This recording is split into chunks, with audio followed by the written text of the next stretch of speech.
Erik Prince, Blackwater founder, admits Trump Tower meeting with Donald Jr. in disastrous interview. Sure looks like Erik Prince committed perjury, Congressman says.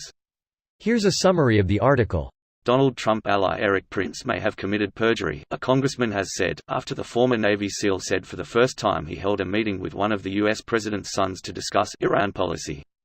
Mr. Prince, founder of controversial military contractor Blackwater USA, admitted he met Donald Trump Jr. and an emissary for Saudi Arabia and the United Arab Emirates in Trump Tower ahead of the presidential election.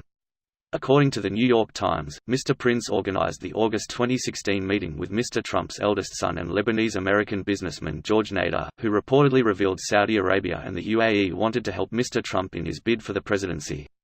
During the devastating televised interview with Al Jazeera Mehdi Hasan, which was aired on Friday, Mr. Prince acknowledged the meeting happened, but said he was not asked about contacts with the Trump campaign by the House committee. Ted Lieu, a congressman for California and a frequent Trump critic, shared footage of the interview on Twitter, and wrote, "Sure looks like Erik Prince committed perjury." A former special counsel at the Department of Defense, Brian Goodman, tweeted, "Now seems obvious that Erik Prince lied to Congress about August 2016 Trump Tower meeting with Don Jr." A lawyer for Donald Trump Jr. told the newspaper last year his client recalls a meeting involving Mr. Prince and Mr. Nader about a social media platform or marketing strategy. This post received a score of 50,810, with an upvote ratio of 80%. Here are the top comments in response to this article. That is fucking journalism right there. I don't usually see journalists actually force the question after the dodge. I think most want to, but overall there's a wink and nod between the producers and the PR department that most interviews will go as planned. This is why you need more journalists as producers. Agreed, but we as a society have to acknowledge one simple fact: we are not watching the news. We are watching entertainment. At this point there's no profit in showing actual news. There's a hunger for it, but I feel these is something that will likely happen better online. There's plenty of reliable news. You just need to know where to look. I get all my news in the same place I get my dietary supplement pills. InfoWarsLife.com. InfoWarsLivedotCom.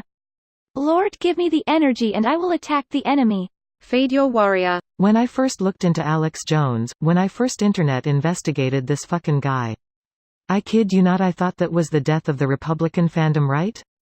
That Trump is GTF with this dude, and this dude is a fucking moron, and this fucking moron justifies half if not all of Republican social policy thinking, and that justification operates a $22 trillion economy our liberties and love fly on, and this dude is considered an example of REPUBLUCAN? WHO, why how? I just assume Republicans don't criticize their news feeds, or something. I can't rationalize why an individual consumer would choose Alex Jones' character of content on Facebook or YouTube. Then the president, our Trump, is all on the phone with Alex, eating it up.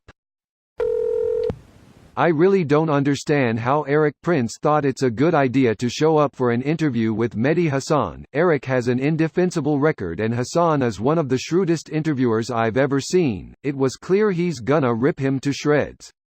Link to full interview. Oh hi there, I see you're new to incredibly privileged arrogance.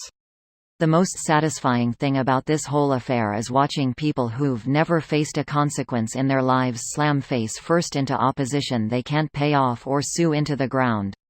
It's hilarious. Oh yeah, Manafort's sentence was exactly that. I legitimately don't understand how anybody who has been paying attention to American politics for more than the last 2 years thinks this is the time Republicans are gonna get the book thrown at them. When there's already one case of a judge saying they were giving him a slap on the wrist because he had led a good life otherwise, when that's such obvious bullshit. This video was automatically created by Reddit to speech. The article and comments in this video were selected from Reddit according to their upvotes, and any paraphrasing was performed by smmry.com, without any human intervention.